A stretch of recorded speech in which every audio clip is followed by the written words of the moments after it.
menjatuhkan pidana terhadap terdakwa dengan pidana seumur hidup. Mahfud sebut Jenderal Bintang 1 gerilya agar Ferdy Sambo dihukum ringan. Menko Polhukam Mahfud MD melontarkan pernyataan mengejutkan soal orang di balik mantan Kadif Propam Ferdy Sambo yang akan pengaruhi hukum nantinya. Dia menyebut orang itu merupakan Jenderal Bintang 1, namun Mahfud tak merinci siapa sosok itu. Ada yang bilang soal seorang Brigjen mendekati A dan B. Brigjennya siapa? Sebut ke saya, nanti saya punya Maijen. Banyak kok kalau Anda punya Maijen yang mau menekan pengadilan atau kejaksaan. Di sini saya punya legend, ujar Mahfud di kantornya Jumat 20 Januari 2023. Mahfud menambahkan meski banyaknya ancaman dan gerakan tersebut, dia memastikan jika tuntutan yang diberikan kejaksaan ke Ferdy Sambo kemarin sudah sesuai.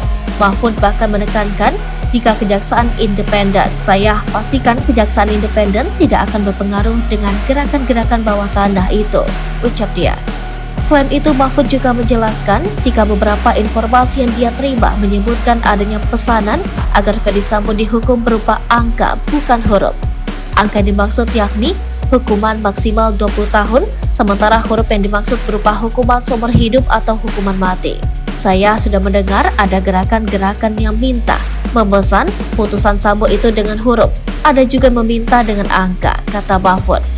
Sebelumnya, Majelis Hakim Pengadilan Negeri Jakarta Selatan yang memeriksa dan mengadili perkara ini supaya memutuskan bahwa menyatakan terdakwa Ferdy Sambo telah terbukti secara sah dan meyakinkan bersalah melakukan tindak pidana pembunuhan berencana secara bersama-sama melanggar pasal 340 KUHP junto pasal 55 ayat 1 ke 1 KUHP